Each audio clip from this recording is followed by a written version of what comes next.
Faith on Film, a program designed to keep you aware of everything that's happening in the faith-based film industry. Now, today's guest, Meggie Jenny, has been an entertainer her entire life. She took to the stage for the first time at the age of 12. She started film and television work in 2015 and has been working steadily ever since. Meggie married her husband, Matt Jenny, in 2005. They have 2 children together, a daughter and a son. Meggie, welcome to Faith on Film. Thank you. Now, in your bio, it says that you started in the field at the age of 12. First of all, is this when you first realized you wanted to be involved in the entertainment industry, or did it actually happen before that?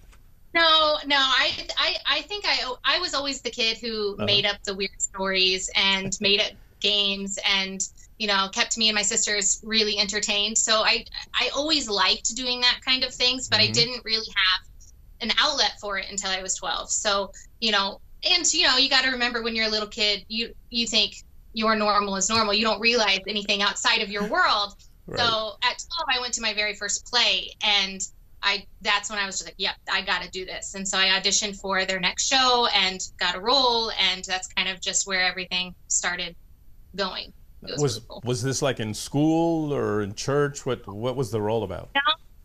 So it's actually a Christian theater house, local. And so I went and saw and I couldn't tell you what the name of the show was for the life of me, but I just loved it. And so their next performance was called On the Mountaintop, and I played an angel named Grace, and I'm not graceful. So, so it was a tad ironic, but no, that was the first stage experience. It was a lot of fun, and it kind of opened my world to the entertainment realm. And what's fantastic is it was a Christian theater house, because I had done, after that, I did other plays, other little theaters around town, obviously with school and whatnot. And, the crowd isn't always super appropriate for children. So it was nice to get my feet wet and kind of start that in a Christian film theater house. Yeah. There seems to be a common thread in nearly everybody that I bring on the show, is everybody started from very young.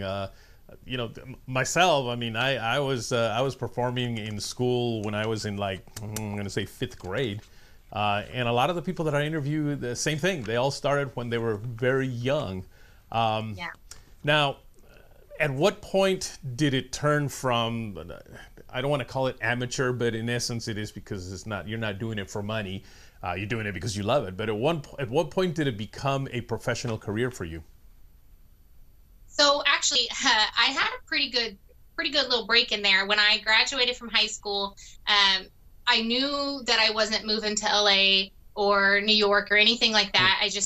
I knew that wasn't something that I was going to pursue. And so I was like, well, okay, guess it's back to reality. Was that because of your faith that you didn't feel you wanted to pursue that as a Hollywood career, let's say, or for what reason?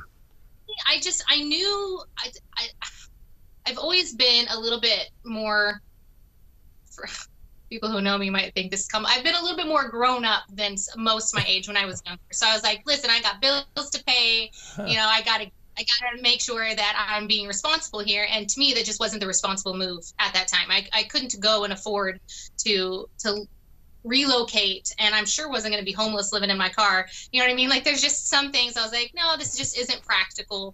I have to make a practical move, which serves me well now, because, it is show business. So I do look at it in that kind of aspect. But no, I knew that wasn't right. And I had the ability to go to college, and and to do so very inexpensively because of the program I participated in school. I just got to go and make sure that I'm not being an idiot here. I got to be responsible. And so I did. And I, worked at a radio station, and then later I worked, at a bank, and I did the responsible thing. I ended up getting married, and we had our babies. And the only theater, anything I did was through my church, because, theater is a massive commitment, 3-4 months. And it's a lot of time. And I was like, I can't donate that kind of time. As much as I love it, practically, it doesn't make sense. But God had different plans, because when I was, it was in 2015, my husband and I have a custom guitar shop, and we were building a guitar for someone who put on a variety show. They filmed it here in town, but it aired nationally. And they had come, they're like, yeah, we really need another actress. And my father-in-law was like, Meggie does that. I mean, you should have her come in. And so I did. And I did that for a year or two. And it was a lot of fun. But I met other people who did this. And they're like, you know, you should really look into this. And I was like, what are you talking about? We live in Missouri. But not quite Hollywood. I know it's Midwest, not Hollywood at all. But it opened me to the horizon of indie film and the fact that there are so many opportunities. You don't have to live in LA. You don't have to live in Atlanta. You don't have to be in those big areas to work in indie film and to work in film in general. Things like self-tape auditions, and there's just so many other avenues to open those doors. So the Lord kind of shoved me into it a little bit, or opened a door that I had closed for myself. So that, and you know, it's been 5 years now, and I've had over 40 film and television appearances, and I don't know, I found my community, this outlet for this creativity God's given me, and the best part is it's all for His glory. So it's really cool. Don't go away. We'll be right back.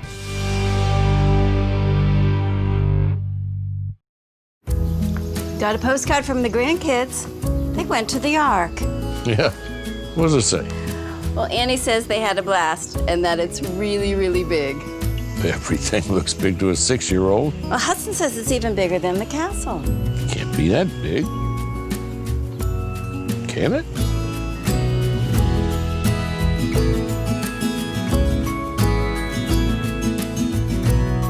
Go ahead. Think bigger. Encourage TV. Family-friendly and faith-friendly content absolutely free. Subscribe today and watch hundreds of hours of content on our streaming channels.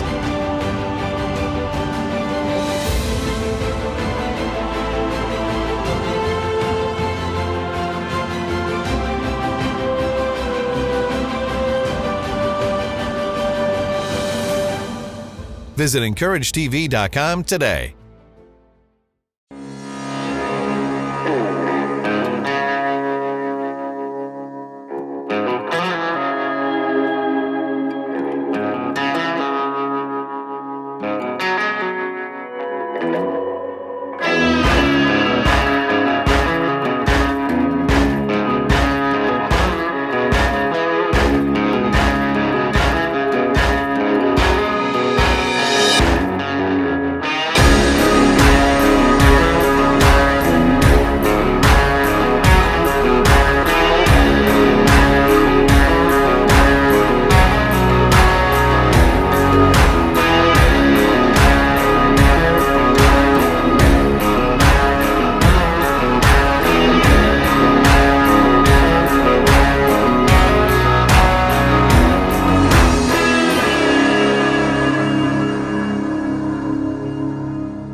Welcome back to Faith on Film. We're here with Meggie Jenny today, and interestingly enough, we were talking about how technology has really helped us to get so much done, and suddenly we started having a little technology problem, but you know what? It's all taken care of. Meggie, so you then went on actually to be involved in several feature films, I guess.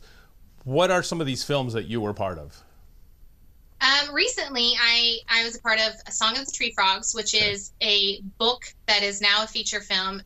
The story is heart-wrenching, and it's about domestic violence, and it's going to be hard to watch, but I think it's a story that really needs to be told with a biblical aspect and bring that hope of Jesus. And no matter what choices you've made that have gotten you there, you know, you are loved by the Creator, and that you don't deserve to be abused and to be treated like that, and there is hope in Jesus, and He can make you white as snow. And so the story is really, it has a fantastic message. I actually played the mom who made some really bad choices and the consequences are not just for her but also for her children. And so it was interesting. It was really interesting for me to take on that role because that's not you at all. Well, no, thank you. Thank goodness I'm not in that situation. But it's somebody who could easily be looked at. And in fact, the book, that's one thing the author told me, is that the one character that everyone hated most was the character I played, Ellen. Oh. She's not abusing her kids, but she didn't do anything to stop it. And I think that a lot of times when you're not in that situation, you can lose your compassion and you can forget what that person's going through. That does not mean it's right, that, Right. you just stand by and do nothing. But this woman's dealing with her own issues and she just feels helpless. And so to be able to bring humanity to that, and hopefully if somebody is experiencing that, we'll encourage them to get help and to get out. So that was a really important film for me to be a part of. And I got to meet wonderful people and work with fantastic talents. And I'm excited about that one. That's awesome. Is the movie already out, or is it coming soon? It's not out yet.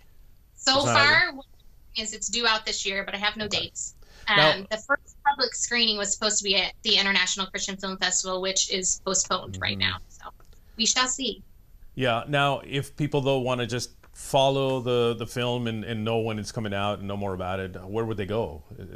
They can go onto Facebook. They have a page, Song of the Tree Frogs. And just look that up and you'll find it. You can. I've tagged it several times on my own personal social media so that you can find it that way as well.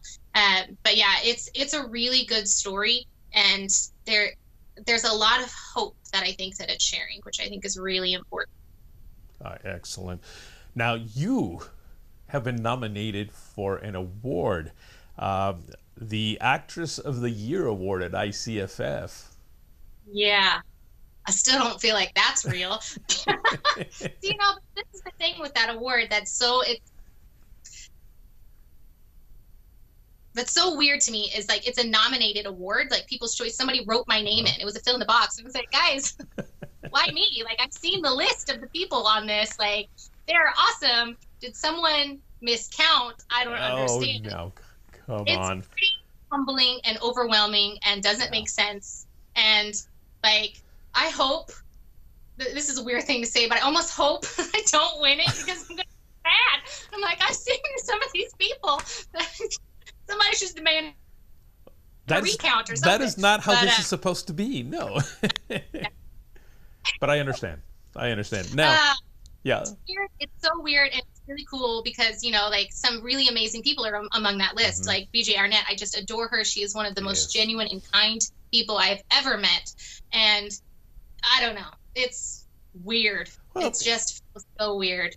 A lot of it is just obviously about being recognized and being recognized by your peers. And I think that's wonderful that you have been recognized. I have seen some of your work, so I think you deserve it. Thank you. Okay. Now, there's something else I learned about you, which I found very interesting, and that is that you practice martial arts. Do I have that right? Mm-hmm. Mm-hmm. Now, yeah, that's correct. Yes. Was that, was your husband not taking out the trash, not cutting the lawn and stuff, and you said, I need to find a way to make him do this? Is that what that was about? A couple of my really good friends are actually professional MMA fighters. And so it kind of just came out of that. We were working out together, and they're like, all right, well, we're going to go roll. And I'm like, well, I want to do that. And I've actually never taken a legitimate jiu-jitsu class. I've always just worked with them, and they're both incredibly talented.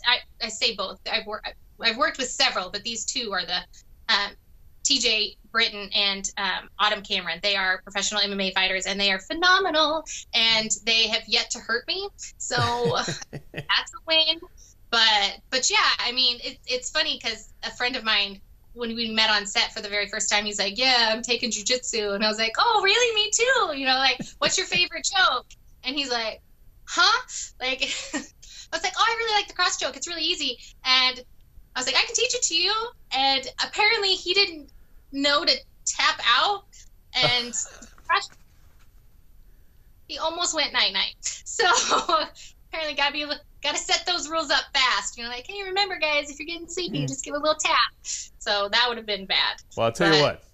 I have a short little clip that I want to show here, just so people get an idea of what we're talking about here. Roll the clip.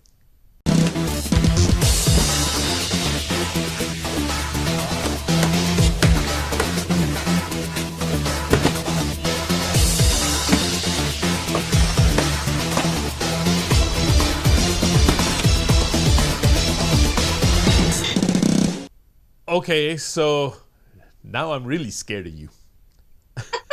Here's the deal. I don't just randomly come up and attack people and like take them out. It's So there has to be a reason. I better not give you that reason. Is that what we're saying? listen, Isaac, you got to just mind your business, okay? I think I got it. I think I got it. Yeah. And it is cool. And I think everyone should know a little bit of jiu-jitsu, because the thing about it is it's not like, boxing or whatnot. The whole point is using whoever the aggressor is, using their own body weight and their own strength against them. So it's really good for women for self-defense, and it's really not hard. You just got to know the techniques. So really, and there's so many YouTube videos and stuff up there. It's just important that you know how to take care of yourself. And, it's fun too to choke people every now and then. That's a great idea. And on that note, we're going to take another break, and then we'll come back and talk about something maybe a little more serious than jiu-jitsu or whatever that was. All right? Folks, don't go away. We'll be right back.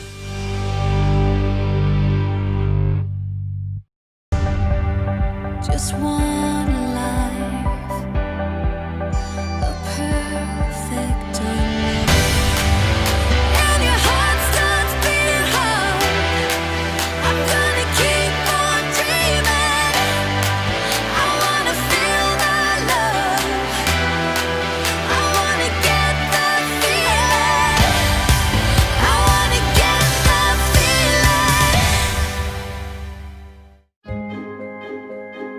feeling. You know they say it's really big. What's really big? Noah's Ark, silly. Oh, I know. It's bigger than the size of our house. It's a little bigger than that. Like the size of 2 houses. No, 2 houses and a spaceship. I bet it's even bigger than the castle. Don't be ridiculous. That's impossible.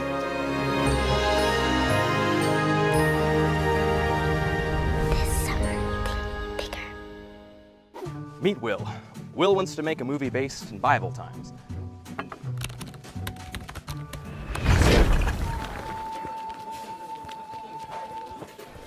No, maybe a Western.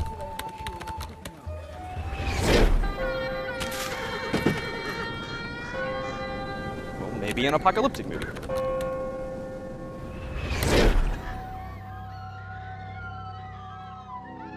A biblical era apocalyptic Western? That would be so original. But Will needs some sweet sets to bring it to life, and Will is 25,352 miles away from any of those sweet, sweet sets. Or so he thinks. Fortunately for Will, there is a solution. Introducing Capernaum Studios, your ticket to realistic locations and everything else you need to bring your period-accurate story to life. Book a tour today, like Will, who is, yet to leave.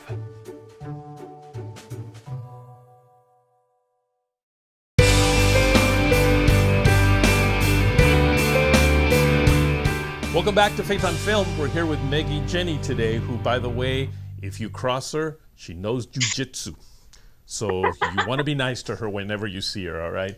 Meggie, on a more serious note, though, I know I've talked to some people who really have a hard time being labeled a Christian actor or having their movie labeled a Christian movie. And I understand that, completely. The reasoning for it. Actually, some of it is probably because of the stigma that Christian movies have that, they're not that good. Do you have an opinion on that? What do you think? I mean, how do you like to be labeled? Do you like to be known as a Christian actress? Do you like to be known as your movies being Christian? What's your thought on that? I don't know that it bothers me one way or the other. I am a Christian, so why would I be offended by someone calling me a Christian artist? I do understand the marketing behind maybe not wanting your film marketed as a Christian film, especially if it's a crossover style film, a film that is intended to meet the secular world as well as the Christian world. So I can understand that as far as a marketing standpoint. For me, as an actress, being labeled a Christian actress, I'm a Christian. I'm a Christian mom. I'm a Christian wife. That's just what I am. But really, that definition of a Christian artist, basically just means that, hey, I'm going to have some standards and I'm probably not going to cross some lines, and you're either okay with that or you're not. And if you're not, then I'm not the person for your film.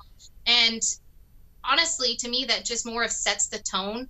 For instance, if I'm walking into a film and into an audition room and it's not for a Christian film, and they know I'm a Christian artist because someone's told them, or what. I mean, I don't put on my business cards, Meggie Jenny, Christian artist.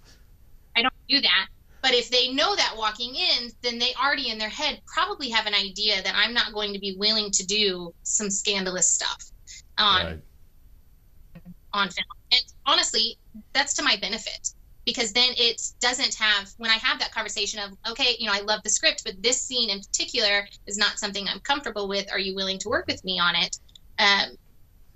They already know where I'm coming from. So I don't think it's a good or a bad thing. I don't know if that term is correct. I don't think that it's something that holds anyone back, because let's be real, we should be living our lives in a way where we walk like Jesus no matter where we're at, whether we're on a film set or we're at Walmart. It shouldn't matter.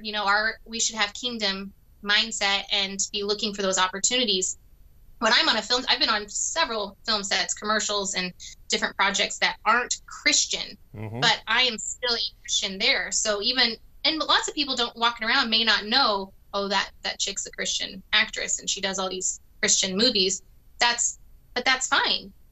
If I have an opportunity to speak truth and to love and to be the hands and feet of Jesus, I want to do that no matter where I'm at. And so I don't think it's a stigma. I don't think it's a problem. I do understand the marketing aspect of it, though. If you're wanting to be a secular or be a Christian artist in the secular world, marketing yourself as a Christian actress probably won't work in your favor. So it's more of, where does the Lord have you? What has he put on your heart? Where is he placing you? Because we are called to be a light in a dark place, and the entertainment world is a dark place. So we have to be those lights, and so we have to listen to the Lord's calling on our lives. So now, having said all that, I heard that you've worked on some non-Christian things. Where do you feel God really is leading you towards, though? Is he leading you towards the films that are specifically, I hate to call Christian films. I'm almost having a hard time with that, because what is a Christian film? Is it a film that's done by a Christian? Is it a film that talks about Christ? It kind of it's a strange term to use, but for the sake of argument here, let's just say that it's a film that's geared towards Christians. Do you feel that that's more where God's leading you to, or are you open to everything? I mean, I'm open to the Lord's leading, but I definitely feel, especially in the place that I am right now, that faith and family-friendly films are more my calling currently. That doesn't mean God can't change that in the future, but that being said, I mean, I'm not going to be on some slasher flick either. So, but here's the deal. God uses us in all these different ways, and sometimes what's right for today isn't what's right for tomorrow. I have a good friend who actually was offered a role in a thriller, and it was, she gets a lot of flack for it, but she prayed on it, and she knew that the Lord was saying, you need to be on this film set.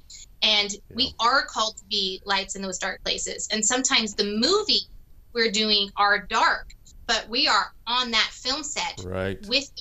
And that's the thing about this world too, that a lot of people don't understand, because of the nature of it. You get to be very close with the people on set very quickly, because you have to be vulnerable. You have to get to that place where you're being real, and it creates a lot of opportunities for conversation. So if someone's a Christian actress and they were in a thriller or a horror film, and to be fair, guys, look at the Bible, there's some dark stuff up in there. So if we're going to portray those things, we're going to have to get a little dark. Absolutely. So I don't think it's a cookie cutter issue. I think it's where is God calling you? And you need to, we all have to answer to him. And so me saying what's right for me is right for someone else is just inaccurate. Right. But for me, right now, I have kids. I used to run a children's ministry. I know that those children's ministry kids are going to look at my films. They'll likely watch them, and I want to make sure that it's something I'd be comfortable with them watching. So that's where I'm at. Thank you for your openness in a question like this. If people want to follow you and just kind of keep up with what you're doing, what's the best way to follow you? Social media is great. MeggieJenny.com is my website, at MeggieJenny on all social media platforms. I try my best to keep everything updated. Sometimes I get lazy though, and like Twitter, who tweets? I don't know. People probably do, but I'm like, it's fine if you want to like go read a political thing. But yeah, so that's where I'm at. I'm Meggie Jenny. Pretty easy to find. I think I'm the only one. Fantastic. Well, thank you so much for being with us today and for being so candid. And I look forward to watching the movie, and I hope you will. Thank you. Folks, don't go away. We'll be right back. Encourage TV. Family-friendly and faith-friendly content absolutely free. Subscribe today and watch hundreds of hours of content on our streaming channels.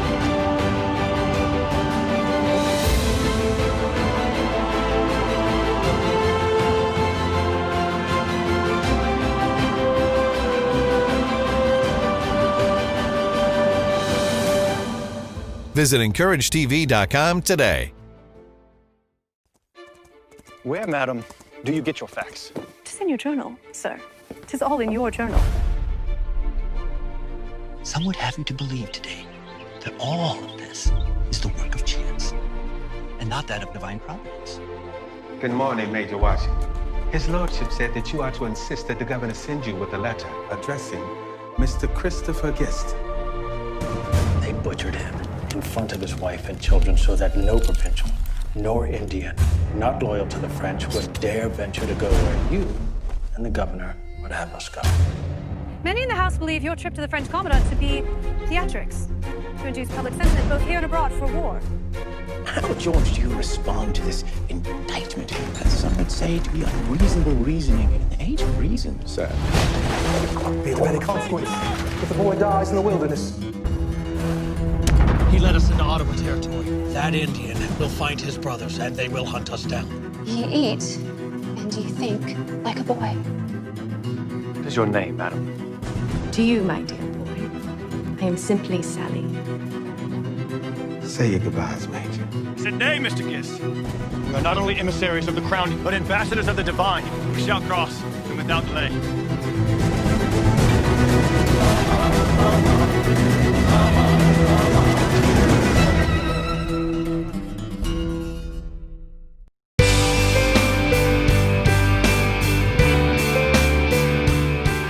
Thank you for watching today's show. And by the way, if you want to watch some good, healthy entertainment, check out Parables TV, a place where you can watch a lot of great movies, documentaries, reality shows, children's shows, just a lot of great content that is safe for you and your family. Simply go to parables.tv. That's parables.tv and sign up. And it's free, no subscription fee. Well, I've totally run out of time, so until next week, take care.